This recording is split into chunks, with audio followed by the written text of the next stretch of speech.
दिल्ली नगर निगम में 12 जोन और 2 standing committee का चुनाव आज है। दिल्ली नगर निगम मुख्यालय में शाम 4 बजे ये चुनाव होगा। रोहिणी जोन से अध्यक्ष पद के लिए आप पार्षद अमृत जैन जीते हैं। नजफगढ़ जोन से अध्यक्ष पद के लिए बीजेपी पार्षद सविता जीती हैं। तो आज नगर निगम में 12 जोन और 2 स्टैंडिंग कमेटी का चुनाव होने वाला है। दिल्ली नगर निगम मुख्यालय में शाम 4 बजे चुनाव होने वाला है। रोहिणी जोन से अध्यक्ष पद के लिए आप पार्षद अमृत जैन जीते हैं और नजफगढ़ जोन से अध्यक्ष पद के लिए बीजेपी पार्षद सविता जीती हैं।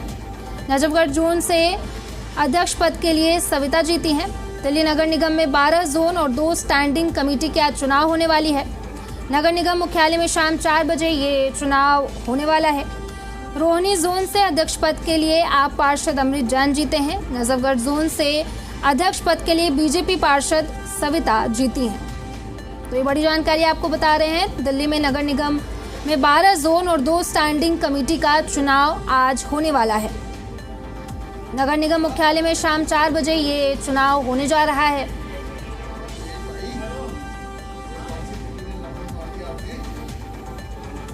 रोहिणी जोन से अध्यक्ष पद के लिए आप पार्षद अमृत जैन जीते हैं। जो भी जिम्मेदारी हमें दी गई है पार्टी की तरफ से, उसके लिए मैं अपनी पार्टी के जो भी हमारे शीर्ष नेतृत्व है उनको बहुत बहुत धन्यवाद देना चाहती हूँ कि उन्होंने मुझे इस काबिल समझा और इतना अच्छा पद दिया, बड़ा पद दिया। तो रही कार्यकाल की बात, तो हम जनता के बीच में रहते हैं, तो जो भी उनकी समस्या है तो हमें पता ही है। तो जो प्रॉब्लम अभी हो रही थी हम नहीं कर पा रहे, तो जोन लेवल पे हम करने की कोशिश करेंगे और करके दिखाएंगे। देखिए, ये एक जोन जो है, मैंने बताया कि पुरानी दिल्ली से जुड़ा हुआ जोन है। जैसे इसका नाम है सिटी एसपी जोन, सदर पाड़गंज जोन है और इसमें बहुत से हिस्टोरिकल प्लेस आते हैं और दूसरे राज्यों से और देश विदेश से यहाँ लोग घूमने भी आते हैं टूरिस्ट के लिए। और जामा मस्जिद जैसे इलाकों में खाने वाने की सिस्टम है, चांदनी चौक है, वहाँ पर शीशगंज गुरुद्वारा है। ऐतिहासिक दृष्टि से भी एक ये महत्वपूर्ण जोन है और उसमें विशेष तौर पे जो है हमारा जो टास्क रह गया साफ़ सफाई पे रहेगा कि साफ़ सफाई, ताकि दूसरे राज्यों से जो लोग आते हैं बाहर से वो देखें कि दिल्ली एक साफ़ सुथरा शहर है। तो इस जोन में हम पूरी मेहनत करेंगे सब मिलकर। और भी इसमें हमारे पार्षद साथी हैं। स्टैंडिंग कमेटी के लिए राफिया माहिर को मेंबर बनाया गया है। डिप्टी चेयरमैन इस जोन से जो है पूजा जी हैं। हम सब पूरी टीम मिलके इसमें काम करेंगे और जो कोशिश करेंगे कि जोन को अच्छे से अच्छा साफ़ सुथरा, इस जोन को 12 जोन है दिल्ली में से, कोशिश यही रहेगी कि इस जोन को नंबर 1 जोन में गिना जाए।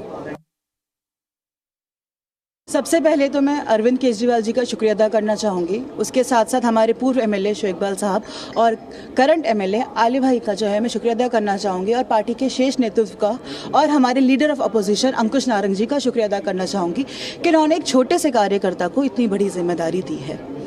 ये जिम्मेदारी जो है एक कर्तव्य है मेरे लिए कि हम दिल्ली की जनता के हक के लिए लड़े, अपोजिशन में रह के दिल्ली की जनता के को बेहतर स्वास्थ्य, बेहतर सफाई और बेहतर सेफ्टी प्रोवाइड करें। तो इसका जो है हमारा यही मोटिव रहेगा कि हम दिल्ली की जनता के हक की लड़ाई लड़ेंगे। देवेश कुमार हमारे साथ जुड़ चुके हैं। देवेश, इस चुनाव को लेकर के क्या क्या तैयारियां कर ली गई हैं? ये सुबह 10 बजे से शाम 4 बजे तक जो है चुनाव चलेगा। 2 जोन के जो है चेयरमैन जो है वो चुन लिए गए हैं। एक में आम आदमी पार्टी के जो पार्षद हैं वो जीते हैं और दूसरे में जो है बीजेपी के जीते हैं। 12 जोन का ये चुनाव होना है। 2 स्टैंडिंग कमेटी के भी हैं, तो बेहद ही खास है क्योंकि जोन का अध्यक्ष चुना जाता है। तो ऐसे में खास इस वजह से भी क्योंकि पूरी व्यवस्था जो होती है साफ सफाई या कामकाज की, सड़कों की जो एमसीडी के अंदर आती है, वो कहीं ना कहीं जो है इफेक्ट डालती है और जो विकास कार्य हैं उनमें कहीं ना कहीं अब तेजी आएगी जैसे ही जोन अध्यक्ष चुन लिए जाएंगे। तो इसमें खास ये भी है कि आम आदमी पार्टी की तरफ से भी उम्मीदवार उतारे गए हैं, बीजेपी की तरफ से भी है और जो आम आदमी पार्टी से टूटकर अलग बनी है पार्टी, इंद्रप्रस्थ विकास पार्टी, मुकेश गोयल की पार्टी, वो भी अपने 2 जो उम्मीदवार है वो चुनावी मैदान में उतारा है। कांग्रेस की तरफ से हालांकि कोई उम्मीदवार नहीं उतारा, लेकिन खास ये रहेगा कि जो कांग्रेस के पार्षद है दरअसल वो किसको अपना समर्थन देते हैं या फिर चुनाव का एक तरह से बहिष्कार किया जाएगा। अभी कांग्रेस की तरफ से कोई भी स्टैंड क्लियर नहीं किया गया है।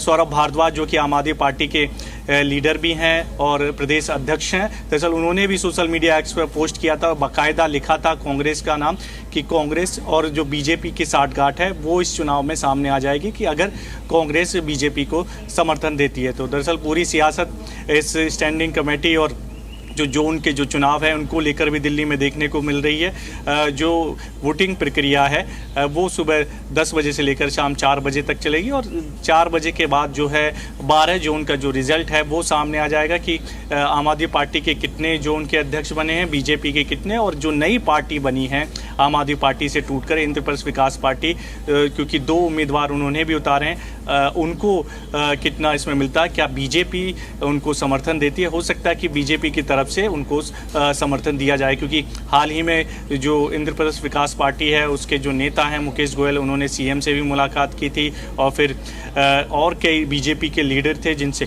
उन्होंने मुलाकात की और उनका भी कहना था दरअसल जो दिल्ली के विकास के लिए काम करेगी जो भी पार्टी वो उसके साथ खड़े हो जाएंगे। तो काफ़ी दिलचस्प जो है ये चुनाव रहने वाला है। शाम 4 बजे तक जो है पूरी स्थिति एमसीडी में स्पष्ट हो जाएगी। जी, इस चुनाव में किसका पलड़ा भारी लग रहा है अभी तक? देखिए, जाहिर सी बात है सत्ता में बीजेपी है तो बीजेपी का जो पलड़ा है वो भारी रहेगा और 12 जोन का जो चुनाव है उसमें ये देखना होगा कि बीजेपी कितने जोन का अपना जो अध्यक्ष है वो चुनने में कामयाब होती है। आम आदमी पार्टी के लिए बड़ा झटका चुनाव से पहले ये था कि उसी के जो पार्टी के जो पार्षद थे 16 पार्षद ने बगावत की और एक अलग पार्टी इंद्रप्रस्थ विकास पार्टी बनाई और जिसके मुखिया जो है आम आदमी पार्टी के सीनियर पार्षद थे मुकेश गोयल, उन्होंने उसकी अध्यक्षता की है, उसी पार्टी के वो अध्यक्ष है। तो जाहिर सी बात है पिछले दिनों जिस तरह से वो सीएम से और बीजेपी के नेताओं से मुलाकात की है तो इसमें स्पष्ट संदेश है, तो उनको बीजेपी का समर्थन मिल रहा है और कहीं ना कहीं इस चुनाव में बीजेपी को अपना समर्थन देते हुए नजर आएंगे। तो आम आदमी पार्टी के जो 16 पार्षद है कहीं ना कहीं माने कि जब चुनाव होगा और ज़रूरत होगी बीजेपी को तो कहीं ना कहीं वो पार्षद जो है बीजेपी को समर्थन करते हुए नज़र आएंगे, क्योंकि जाहिर सी बात है तमाम 16 पार्षदों ने अलग पार्टी बनाई तो बहुत सारी नाराज़गी थी आम आदमी पार्टी से, जिस नाराज़गी की वजह से उन्होंने एक अलग दल जो है वो इंद्रप्रस्थ विकास पार्टी बनाया। तो शाम 4 बजे का समय है जब तक जो मतदान है वो जारी रहेगा और उसके बाद जो है 12 जोन का जो रिजल्ट है वो सामने आ जाएगा। जी, बहुत बहुत शुक्रिया आपका तमाम जानकारी के लिए।